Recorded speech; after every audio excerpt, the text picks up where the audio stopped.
வணக்கம் நண்பர்களே. ஒரு கிராமத்தில் ஒரு சின்னதாக மளிகை கடை இருந்துச்சு. கடைக்காரரு ரொம்பவும் நல்லவர்.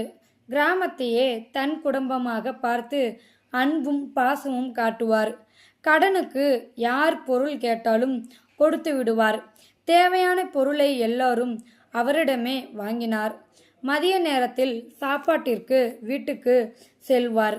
அந்த நேரம் யாராவது பொருள் கேட்டு வந்தால் காத்திருக்க நேரமாகும் என்பதால் கடையை மூடமாட்டார். அறிமுகமே இல்லாத நபராக இருந்தால் கூட கடையை கொஞ்ச நேரம் பார்த்து கொள்ள சொல்லிவிட்டு வீட்டிற்கு போய் விடுவார். ஒரு நாள் மதியம் திருடன் ஒருவன் கடை முன் வந்து நின்னான். அவனிடம் கடைக்காரர் ஒரு உதவி செய்ய வேண்டும். கொஞ்ச நேரம் கடையை பார்த்து கொண்டால் வீட்டிற்கு போய் நான் சாப்பிட்டு வந்து விடுவேன் என்று கேட்டார். திருடனும் மகிழ்ச்சியுடன் சம்மதித்தான். கடைக்காரரும் கிளம்பிவிட்டார். அந்த நேரத்தில் வந்த சிலரிடம் காசை வாங்கி கொண்டு பொருளை கொடுத்தான் திருடன். பணப்பெட்டியும் திறந்தே இருந்தது. அந்த நேரத்தில் திருடனை நன்றாக அறிந்த அவனின் நண்பன் ஒருவன் அங்கே வந்தான். அடே, திருடுவதற்கு இதைவிட சரியான சமயம் கிடையாது. பணம், மளிகை பொருட்களை கட்டிக்கொண்டு ஓடிவிடலாம் என்று யோசனை சொன்னான். திருடனுக்கோ திருடுவதா வேண்டாமே என்ற தயக்கம், தனக்குள் ஏன் இந்த மாற்றம் என்றே அவனுக்கு புரியவில்லை.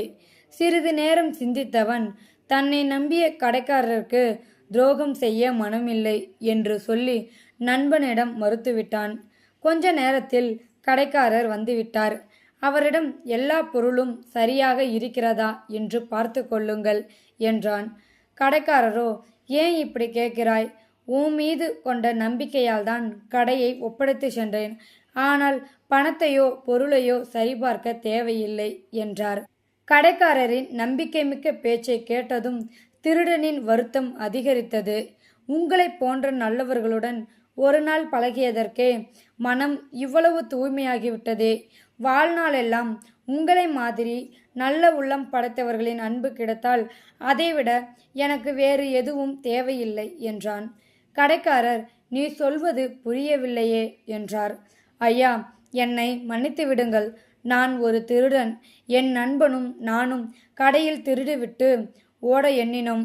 ஆனால் நல்ல வேளையாக என் இயல்பான திருட்டு குணம் இன்று மறைந்துவிட்டது.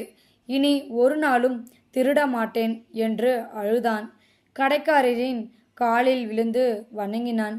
இந்த வீடியோவில் கருத்து உங்களுக்கு பிடிச்சிருந்தா கமெண்ட் பாக்ஸில் கமெண்ட் பண்ணுங்கள். கூட உங்கள் ஃப்ரெண்ட்ஸுக்கு ஷேர் பண்ணுங்கள். இது வரைக்கும் நம்ம சேனலை சப்ஸ்கிரைப் பண்ணாலும் சப்ஸ்கிரைப் பண்ணுங்கள். கூட பெல் சிம்பிள் இருக்கும், அதையும் கிளிக் பண்ணுங்கள். தேங்க்யூ ஃபார் வாட்சிங்.